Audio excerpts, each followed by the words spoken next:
how does diet affect psychic ability? That's a great question. And some people say it doesn't affect them at all. And I think that some people have just very strong abilities and they can eat whatever they want, drink whatever they want, and their abilities will still be strong. However, I do believe that we can do things to enhance our abilities and that there are certain substances that we can ingest that will decrease our abilities in a lot of ways. So there are some people, like I said, who are really strong with their abilities, and no matter what they do, they're still going to have those abilities. That's not true for most people.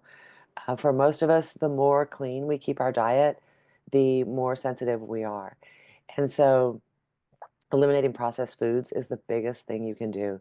Getting rid of sugar, getting rid of starchy foods, crackers, breads, like anything processed, really. If you can get all that processed stuff out of your diet, then your constitution will be a lot lighter and your abilities will be stronger, and you'll be less distracted by how you feel. When I eliminated processed foods from my diet, I couldn't believe the change in mental health. I already was feeling okay, but when I got rid of processed foods in my diet, it was like, I don't know, it was like something lit up inside of my brain. And I felt good almost all of the time. And then if I go back to eating those things, not only do I kind of feel like low and down a little bit and sludgy, but I can turn off certain abilities. Like I don't have the same degree of clairvoyance or psychic sight. I feel like I question the strength, like the strength of the answers I get when I'm doing readings aren't as strong if I've been junking out in a diet. So I learned pretty early on in this job that if I wanted to be good at it, I had to, for me at least, I had to keep my diet pretty clean. And I've done a lot of experimenting with it. So some people say you have to be vegetarian to or vegan to have good psychic abilities. I don't think that's true, and I can tell you that I was vegetarian for 20 years, and I'm not anymore. And my abilities are getting stronger, continuing to get stronger. But I think it's important what kind of meat you eat if you're going to eat meat. You don't want to be eating processed stuff. Um, I've seen all these videos about stuff that's not even meat that comes in a package that looks like meat. So you have to be careful with that. But grass-fed beef, grass-fed lamb, pasture-raised pork, some of the most healthy meat on the planet with high nutritional values. But if you're eating animals that are living a difficult life, that are stressed at the time of their death, that can affect you as well. So I don't think you have to be vegetarian or vegan to have strong psychic abilities. I think that um, removing sugars, alcohol, and processed foods is probably the most important thing that you can do. And you'll be less distracted by how you feel. And when you're not feeling like you're uncomfortable in your body or in your mind, then your psychic abilities are going to be a lot stronger. So, alcohol, definitely. I used to drink. I don't drink alcohol anymore at all. And basically, I learned that I could turn those abilities off with alcohol as well, and then I just didn't feel good. So I think that our physical organs have something to do with our psychic abilities. And there's he's from far back, Rudolf Steiner. He is a psychic from, I don't even know when he was alive, a long time ago. And he talks about the physical organs being part of, like our psychic senses coming through the physical organs. And if that's true, then we congest our liver with a whole bunch of junk food, then, what's gonna, how skewed or how accurate will our psychic abilities be if those organs of psychic perception or are clouded? And then there's the heart, which seems to be an organ of higher consciousness.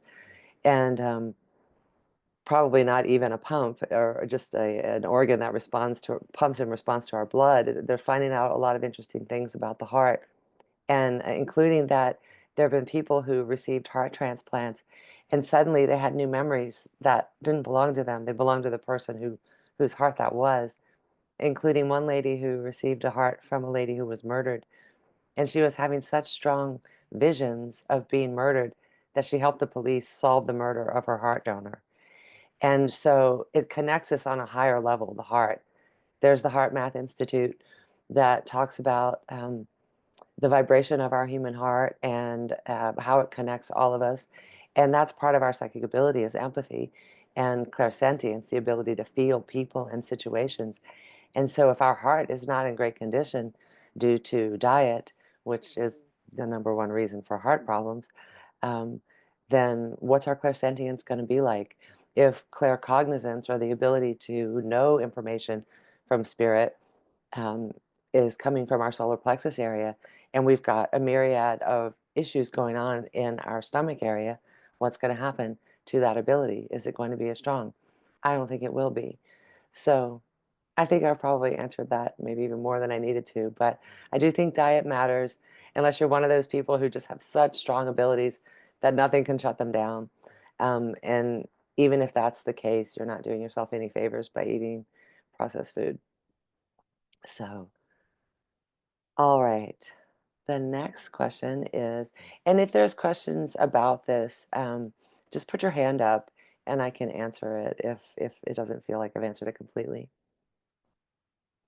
So the next one is, why do I see faces in trees, rocks, curtains, and everything else as if something is looking back at me? That is that is also a really good question, and I see faces in everything as well: the air, the carpet, trees, the sky. There's a word, pareidolia. Pareidolia is our human ability to recognize patterns in things.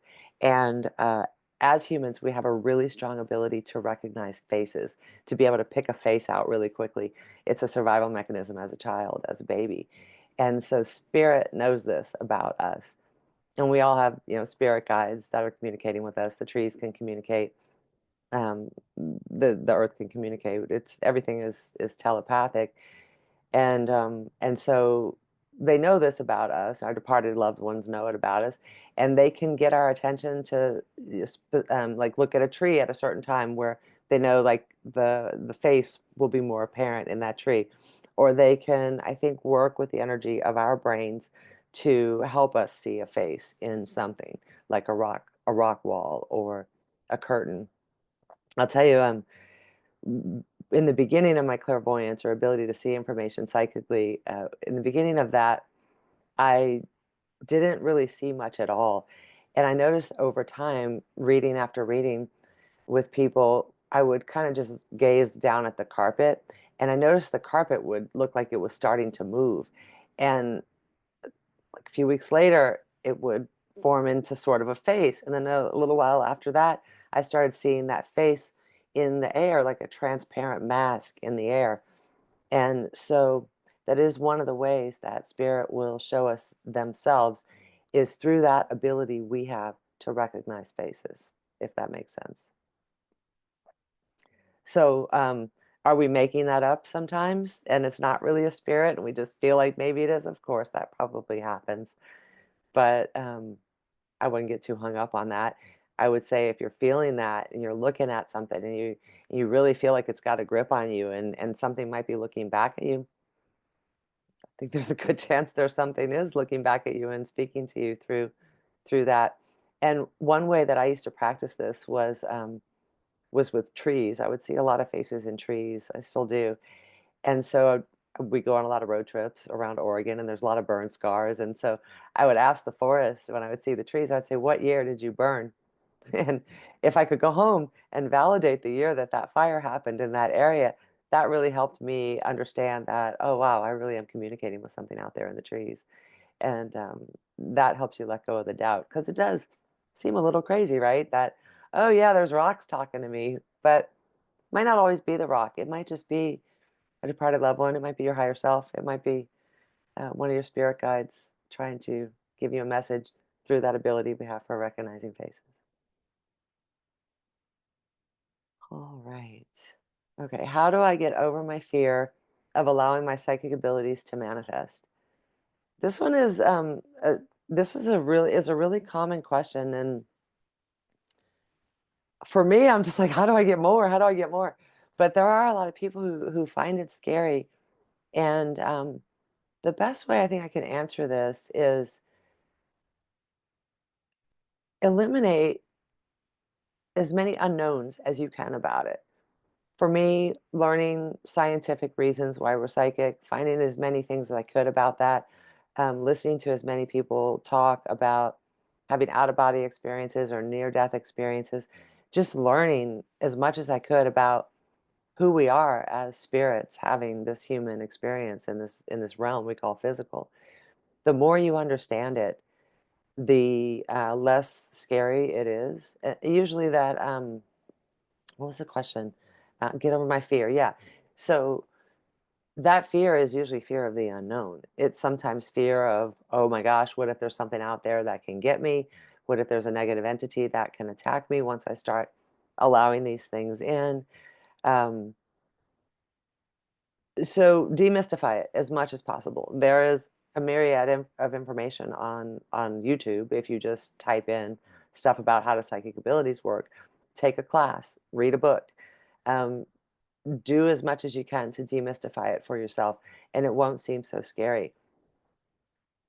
Shift your perspective around it. Like, it truly is who we are. There's not a human on this planet that doesn't have psychic abilities. It's just a matter of whether or not they realize it and realize that they're using it.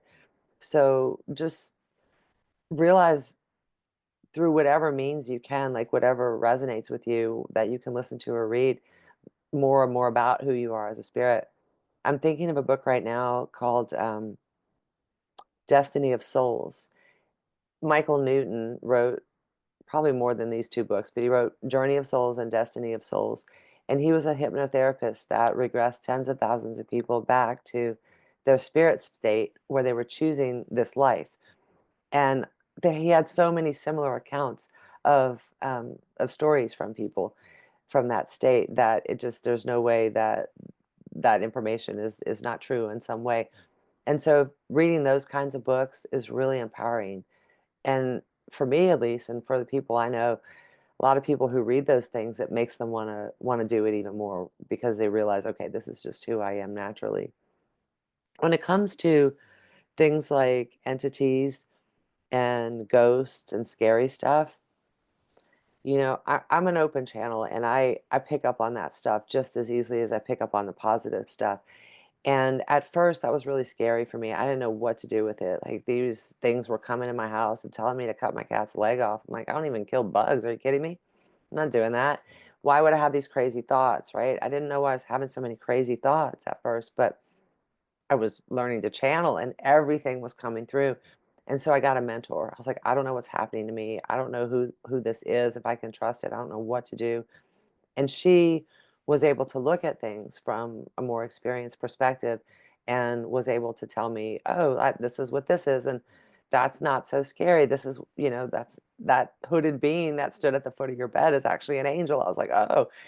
And so getting some guidance around it can be really helpful if you have strong abilities and you realize that you're in touch with more than you want to be. That can happen. And it happens to a lot of us. Sometimes um, it's hard when you're being open. Like for me, I just want to be open all the time so I can be good at my job. But that comes with having to hear things I don't want to hear sometimes. That being said, it brings me to the next part of the answer, which is boundaries. Um, Learning that there are certain ways that we can exert boundaries to keep things from bugging us is pretty empowering too. And everything in this reality seems to work by intention. And if we truly believe that we can set that boundary and be safe, then we truly are safe. So, learning more about boundaries and how to set spiritual boundaries, um, taking it slow, like if you can, start with like one little thing that helps you. Like, okay, here's a good one. Parking spaces. So when I was first learning yes and no from spirit, like what yes felt like, what no felt like, I would do this parking place exercise where the place I was working, there was three places that I liked to park the best, but there was plenty of other places. So the point is, I'm not attached to parking there. I just want to see ahead of time if there's a place. I just want to hear yes or no in my head. Is there a place to park? This will help me, right? So before I could see any of those places, I would just say thank you to my guides in the name of the highest good. Thank you for giving me this information and helping me practice my abilities. Is there a place to park in one of those first three spots? Yes or no? And then I would see if I got it right or not. And I made it kind of a fun exercise. And then didn't take long. before I realized that I was pretty consistent with yes and no's, and yes felt one way and no felt another way. And then it wasn't too long before I was able to start using that in other ways, like which grocery store line is going to be shorter, or which Dutch Brothers is going to have a shorter line. And so the point I'm making here is keep it light, keep it fun, and do something that'll stimulate your ability to keep yourself even safer and make your life go more easily. Realize that these abilities are here to protect us. Um, it's very subtle the way that our guardians work, but I'll give you one example. Uh, some of you that are going to listen to this have heard this before, but it's one of the most prominent examples I can give you. Is one day I was getting ready for work and I was taking a shower and I just randomly seemed had a thought in my head, and that thought was the words "banh mi," and I was like, I don't know what that means. Banh mi. And I remember I had seen a restaurant being built somewhere that was called Banh mi, and I'm like, why would I think of that? So I blew it off, got in the car, drove to work, was almost to work in Eugene, back when my office before I moved to Junction City. And I was almost there, and I looked up and there was a sign that said Banh mi on it. I'm like half an hour from my house by this time. And I went, "Oh my God, that was a message." And so the only thing I could think to do is I'm driving, let me hit my brakes. So I put my brakes on and a car right in front of me runs the stop sign. And if I hadn't seen that sign and put my brakes on, I totally would have hit that car.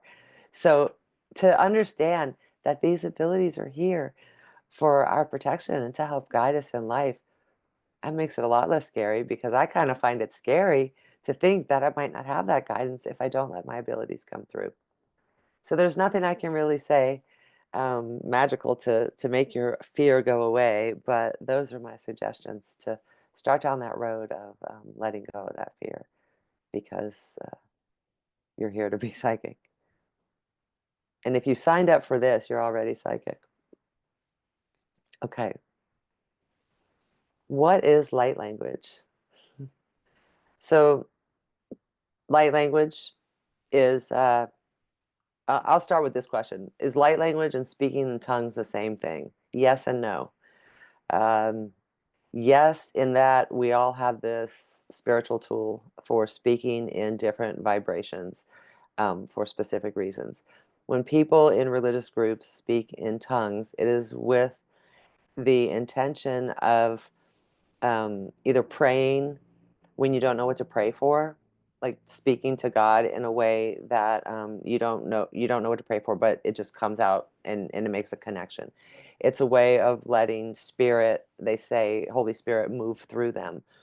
I believe that's probably true.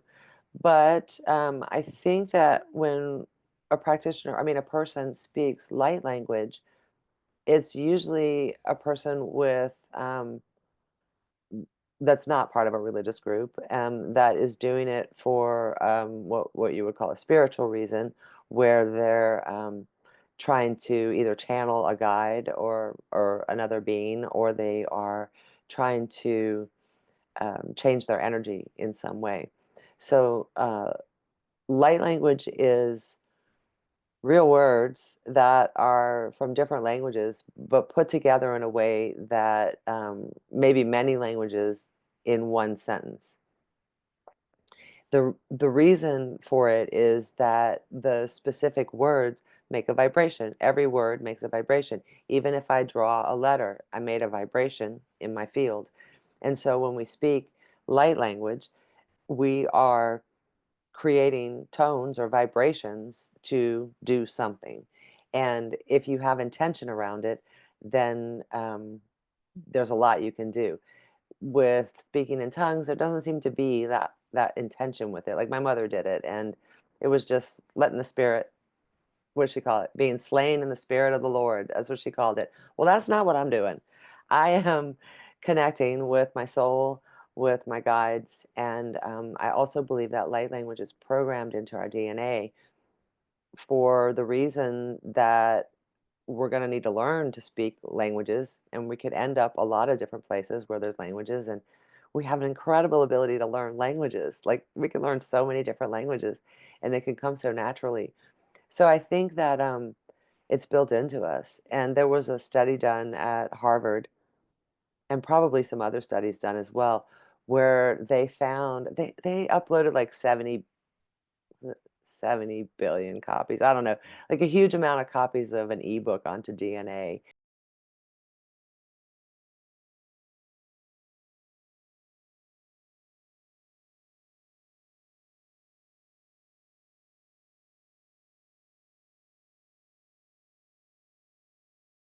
And and it was found that our 1 gram of our DNA can just hold way more than both of these computers in front of me right now, way, way more than that. And so our DNA is a storage device. It's also what they call a fractal antenna. It's transmitting and receiving frequencies. And so I think it's stored in there, and I think we can receive frequencies from other consciousness, whether that's a guide or our higher self.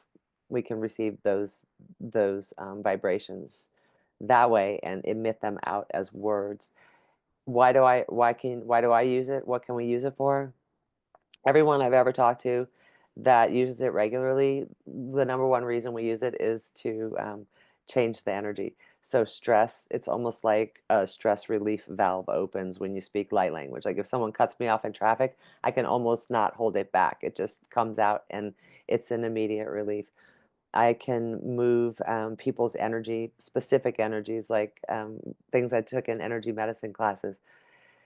Say somebody has too much energy running through a meridian, I can call in their higher self for a light language transmission that will sedate the energy of that meridian. And it's all vibration. And this place is not even physical. This is some sort of virtual reality where we're projecting our consciousness into. And so it makes sense to me that that would be the case. And then whatever comes out, I let that out. At first, I didn't know what it was, and I didn't know it was real words. And so I downloaded a whole bunch of apps to my phone, not knowing where to find the answers to this and wondering if I had a brain tumor. And I found that I was speaking all kinds of languages that I didn't know. And then I knew it was healing and helpful, but I didn't really know what to do with it. So I thought I'm just going to start doing this. I'm going to send this to a lady who does sound baths in the town I was living in the town at the time, and she heard it and she said, "Come and work with me." And so she would play a sound bath, and I would go around to each participant and speak light language to them. And she could see energy, and she could see like an interplay of the music from the bowls and the light language, like doing stuff to their energy. And people would feel really good afterwards. And I was like, wow, I still don't know what this is, but it's very interesting. And then I went out on my own and started doing them. And a man from India came. And at the end of it, he said, "Where did you learn to speak Hindi and Sanskrit?" I said, "I don't speak those languages." And he said, "No, I speak both of them, and you just spoke them for the last hour." Well, I had no knowledge of that. So that's really what got me thinking, God, I think this is built into us. And so anyway, light language is a vibrational form of communication that we can use to change the energy of our being. We can use it to manifest something that we want to manifest. We can use it to balance our energies. We can receive messages from higher sources. I say higher, just for lack of a better word, but from other consciousness that bypass our conscious mind and give information to our subconscious. And so frequently I will ask my guides or I'll thank my guides for a light language transmission that tells me what I need to know about how to move forward in a certain situation. And then I'll just let out whatever comes out. So it can be used for communication to bypass the conscious mind. Because sometimes when we get communication through the conscious mind, we might have some resistance around what's being said to us. But light language bypasses that. So I guess one more thing I should mention about light language is it can be symbols as well. Some people will do them in the air. Some people will draw them on paper. I have like whole notebooks just filled with symbols, and it feels incredible to use it. So, like I said, everyone can speak light language. The thing is, it requires you to believe that you can speak it because doubt will lower your vibration, um, and it requires you to have heard it before. Usually, not always. I woke up speaking it one morning spontaneously, but usually people hear it and then it starts. And then the willingness to just open your mouth and let stuff come out. And so if you want to speak light language and you're not already speaking it, listen to people speak it. Go on YouTube, listen to people speak it. I have a YouTube channel with some stuff on there, and there's tons of other people as well. And and then just see what comes out of you. Just you got to have a willingness to let it come out. And I can't even tell you how many people I've just had them repeat words after me, and then boom, they started speaking it like they've been doing it forever, and we just start laughing because just incredible who we are as humans. All right, that's light language. I'd like to hear your thoughts on the clairs that most people use on a daily basis, active psychics or not, and perhaps don't even recognize them as clairs, or perhaps a slightly different reality than other people. All right, I'm not sure I completely understand this, but I think I can answer it. So, thoughts on the clairs that most people use on a daily basis that don't even recognize them as clairs. So the clairs are the clear senses, clear sentience, clear feeling, clear cognizance, clear knowing, clear audience, clear hearing, clairvoyance, clear seeing, clear gustance, clear tasting, and clear alience, clear smelling. The two most common ones that we're using all the time are clear sentience, clear feeling, and clear cognizance, clear knowing. And really, there's not a dividing line between those two things. It's really just what you call it. Oh, I feel like that's a good idea. I'm going to go there. I feel like I better not go down that street or something. I'm going to get delayed. Or I feel like that person is out to get me. Oh, I feel like she would be a really good person to be around. I know that if I go, I'm not going to have a good time. I know that I'm gonna get something in the mail that's gonna make me happy. It's just how you say it, like, is kinda is if it's clear knowing or clear feeling. But they say that clear knowing comes more from the solar plexus area, and it is just the ability to know information. You know it, you don't know how you know it. The first time that I really remember this happening to me where it was really strong, before I really understood any of this stuff, I was standing outside of a person's house with my husband. We were at a friend of his house. I'd never been there, didn't know the guy. And I suddenly had a knowing, and it felt like a knowing, like I just knew it, that his apartment was a mess and his girlfriend just left him. And I was like, why would I have that thought? And he opens up the door, and I kid you not, he says, I'm sorry my place is such a mess. My girlfriend just left me. And I was like, what is that? Well, that's claircognizance. You just know it. We're all tapped into the whole reality. There's kids who can read books with their eyes closed. A portal opens with their eyes, with their eyes closed, a blindfold on, and they can see right into there and read the book. So there's no reason, we can't see what's on the other side of that door. Um, which we're always tapping into the different realities around us. We just usually ignore it or blow it off as a random thought. So the likely situation is you just felt like you had a knowing about something, or you just felt like it was a good idea or it wasn't a good idea. So those we're doing that all the time. Usually without even realizing it. I think we that's how we base our decisions, on what we feel and what we think are good ideas and not good ideas. And a lot of that is, I think, coming out from outside of us. There are times where I'm like, God, what is this? Am I just like, who's moving this body? Do you ever get that feeling of there's just something else behind the whole thing, kind of pushing you to know things and feel things and move in certain ways? That's how I feel like this is always happening in the background. Then we're just always tapped in to what's happening around us if we quiet our minds. So those are the two probably most common ones that we're using all the time. But I'll tell you that we're also using clairaudience and clairvoyance as well, to the degree that people don't realize they're using it, because clairvoyance, clear seeing, and clairaudience, clear hearing, they come as our thoughts in most cases. One of the most poignant examples of this for me was when I was pretty new at doing readings, and I was walking to my desk, and all I was thinking about was not spilling this cup of tea that I was carrying. I had put it all the way full. And so I wasn't really thinking anything. I was just walking and watching the tea. And suddenly I had what felt like a random thought, and it was head-on collision. So I called the lady, I sit at my desk, I call her up, and the only person, the only spirit she wanted to connect to in the reading was someone who died in a head-on collision. It was just a thought. So we're doing that all day long. We're having these thoughts, and they're not even us. I went to a class one time with a lady who could perceive energy in a different way, and she said like 80% of what we think and feel at any given time is coming from outside of us. And I really do think that's true.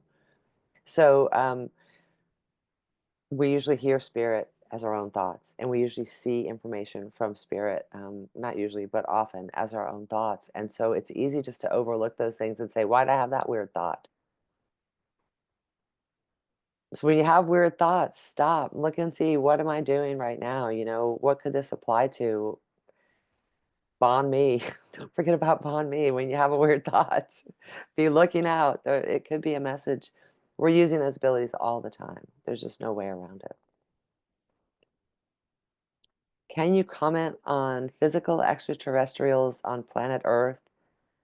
How do you see the connection between psychic communication and ETs? Okay, well, I don't even think Earth is physical. So I will say this. I don't think they're coming in spaceships.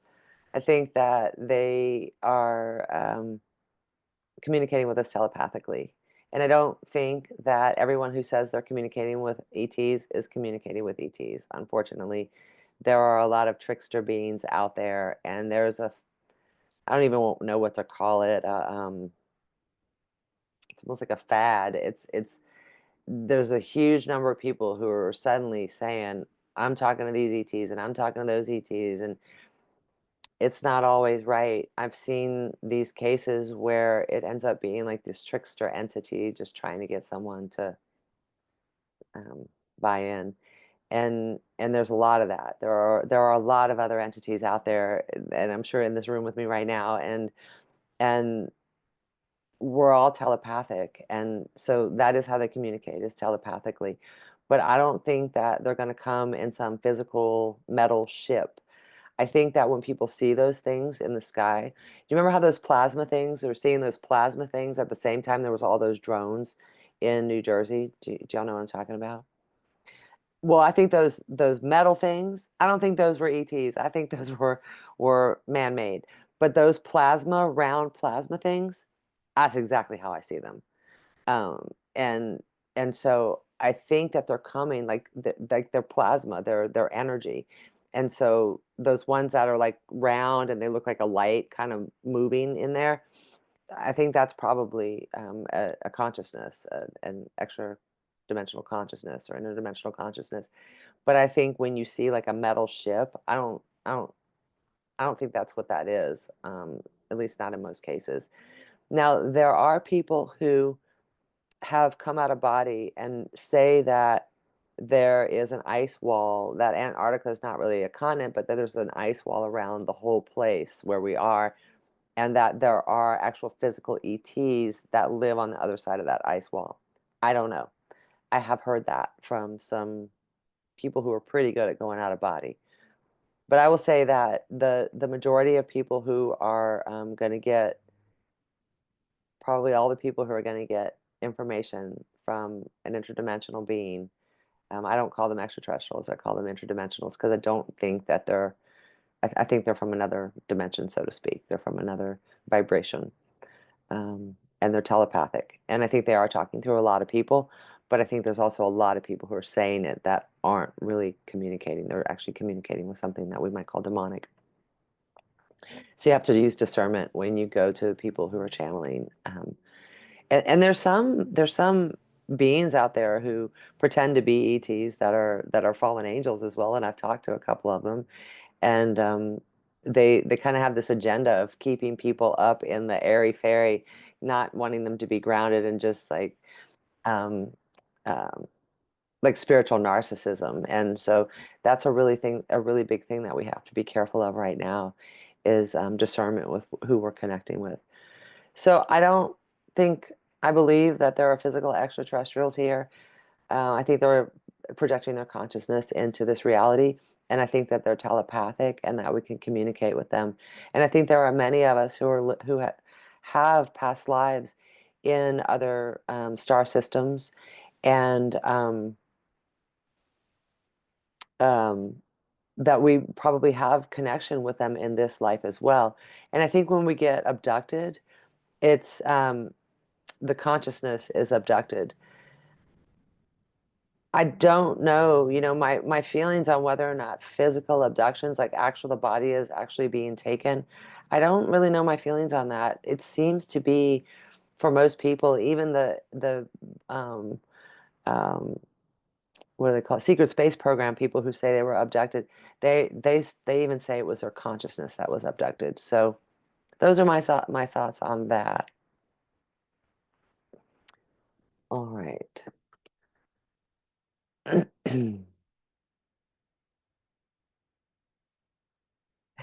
Can we communicate with unborn babies? I think so. I have communicated with unborn babies, and I had validation around it. A girl I knew was pregnant and she wanted information, and so I was just willing to just try it. It was in the beginning of doing this, and so I started talking to her baby, and I got all kinds of details that ended up being true. I knew what he was going to look like. I knew information about her life that I couldn't have known.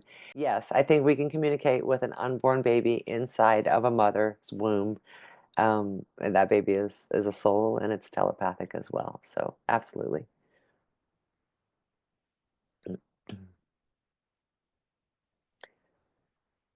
How do I slow down third eye activity at night so I can sleep better? I wish I had this problem, but I can see where this would be something that would keep you from sleeping well for sure. Um, Let me think about this one for a sec. Well, the first thing that comes to mind is bringing attention elsewhere. So to the lower chakras, the physical chakras. So putting your hands on one of the lower three chakras, or just on your belly, upper belly and lower belly, and just focusing on that could help. I would avoid doing any kind of like psychic study or meditations right before bed if you're having a lot of third eye activity. Meditation tends to increase it. So I would move my meditation to earlier in the day. Um, like I said earlier, everything seems to work by intention in this place. And so putting up a boundary, thanking your higher self for keeping that third eye activity quiet while you're resting. You can even put parameters around it, like thank you to my higher self. Thank you for turning off this third eye activity from these hours while I'm asleep. And I'm excited to have it open at these other hours when I'm ready to receive this.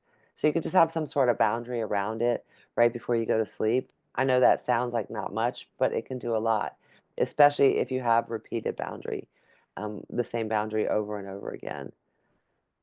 You could say something like, I intentionally close my third eye at this time. If I fast, my third eye activity is really crazy. It gets very active if I fast for a long time. So I do notice that eating carby things will shut that down. And I did do some research on that at one point when I noticed it was happening, and it seems to be a phenomenon for a lot of people.